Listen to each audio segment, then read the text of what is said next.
To create a heavy-duty zipper entry, unroll the first zipper flap, line up the bottom, peel away the paper backing, and press apply the zipper to the plastic sheeting, starting at the top and working your way down.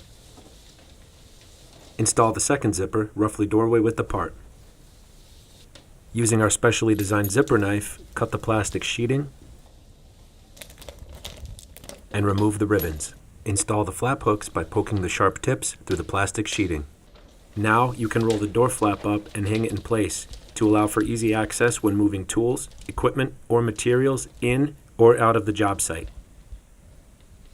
When you're ready to get back to work, simply drop the flap down and zip it closed.